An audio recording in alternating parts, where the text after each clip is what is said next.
am so obviously filming this right after the previous video.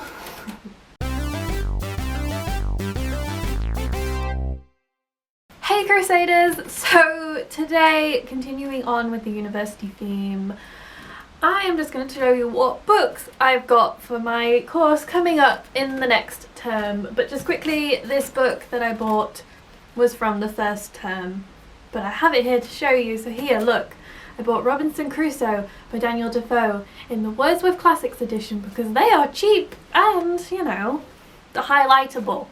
So Robinson Crusoe, of course, is the desert island story of a man who gets stranded. And now he's sunk. Yeah. Also not featured in this video that I have bought on Mansfield Park. And The Amazing Book Is Not on Fire, which was totally not for university. And The Two-Part Prelude by William Wordsworth. Now onto the books that I have physically here and I have not read yet.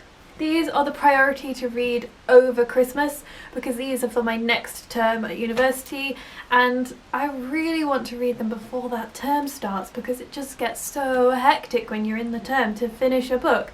I have so many unfinished books. I feel like I want to make a video talking about how people feel about unfinished books. But for now, these are the books that I have to show you. I did a big Amazon order looking for the cheapest ones or the best ones for university because that's the only way that really we can afford to get this many books for university that I probably wouldn't buy otherwise. So I'm going to start with the Wordsworth Classic editions. I've got two of these. The first one is The Taming of the Shrew by William Shakespeare. I really don't know much about this one other than that it's a comedy. I haven't heard loads about this one. I don't think it's the first Shakespeare play that people go to, but it's not very big, so I'm definitely going to read this one, and I like Shakespeare. And the other Wordsworth Classics edition that I picked up is Mary Barton by Elizabeth Gaskell. I'm happy to be reading another Elizabeth Gaskell and studying her because I really enjoyed North and South. It's such a shame that we're not doing North and South actually, but it just gives me an excuse to read another Gaskell. I think this is the biggest book out of these that I have to read, so I'll probably make this one a priority. Anyway, looking forward to it. I think again it's set in industrial times, but this time she's got two lovers from opposing classes, a worker and a manufacturer. That sounds good. Oh, and there's also a murder. Alright, we'll give this one a shot. And then I picked up two of the Oxford World Classics editions because they are lovely. I like to get these ones if the price is reasonable enough because they are great for studying because they have extras in them.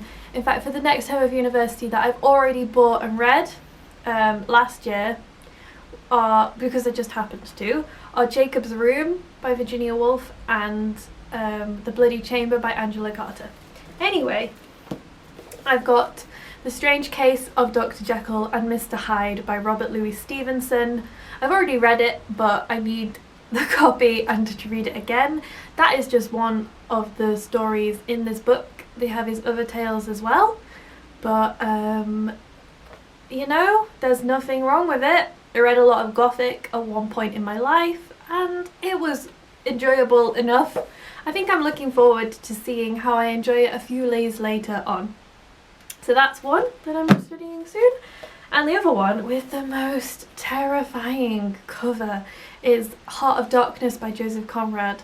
There are also other tales in here, so neither of those stories are very long.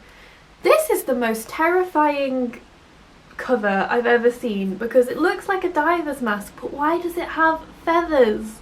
It's the feathers that make it creepy. And again, I don't really know what this one is about and I'm probably not going to. I'm probably just going to go in and read it. So anyway, this terrifying cover was the one that I chose. Why? I don't know. And then ones that aren't classics.